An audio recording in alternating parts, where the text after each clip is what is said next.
So obviously I started this channel on moving to Canada, and I did that via the 2-year working visa that countries in the Commonwealth like England, Canada, New Zealand, Australia have the opportunity. So I did that with Canada. Here's why I won't say never, but very, very, very, very unlikely that I'd ever move to Australia. I know too many people, not that I don't like these people, that's not what I'm saying, that have gone to Australia. Too many British people.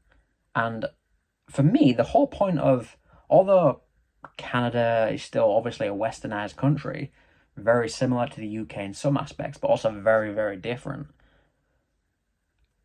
The last thing I want to do is go to a country across the world, Australia being like 3 times further than Canada in terms of time on a plane, and be surrounded by the exact same culture that I was the country I left to go. Like, I don't want to go to somewhere that's got the exact same culture as England, but I'm just going for the sun. Like, that makes zero sense to me. And again, I've never been to Australia, never experienced it, so this is pure guesswork, but just from speaking to people who do go there on the 2-year working visa or whatever visa they go on, a lot of Brits, and it seems like the same thing over and over again. Kind of go there, party, work a job in a bar or whatever. And if that's what you want to do, cool. But for me, I want to experience a different culture.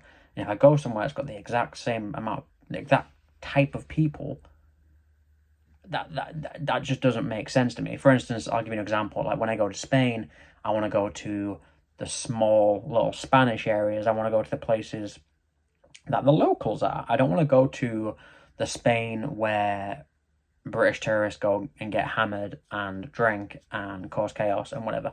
If you like to do that, cool. But for me, when I go somewhere, I'll give you another example. When I went to Mexico on vacation, I went to an all-inclusive, and I didn't really enjoy it. The real reason I wanted to go to Mexico was Chichen Itza and Tulum. I wanted to go and see the ruins. I wanted to go and see the history. I wanted to go and see the culture. I didn't realize that for the culture aspect, I suppose, I actually didn't get to go and see Chichen Itza. I was ill, got food poisoning. But for the culture aspect, Mexico City might have been a better vibe, but was with my parents, so whatever, I'm going off on tangent. But my point is, if I was in an all-inclusive, you couldn't really leave the hotel other than go and do excursions. If you was to take a picture of me with palm trees, swimming pool, sunshine, blue sky, there is nothing in that picture that you would think, oh, that's Mexico. It could be any sunny country in the world. I don't want to go somewhere, especially if I'm going there to live, to have the same kind of people and culture, which heavy drinking, partying, not judging if that's what you love to do, amazing for you. But I couldn't imagine moving somewhere just for the weather, and then you have the same people around. That's one of the reasons why it's I will never say never, maybe never, who knows, but very, very highly unlikely that I would ever move to Australia.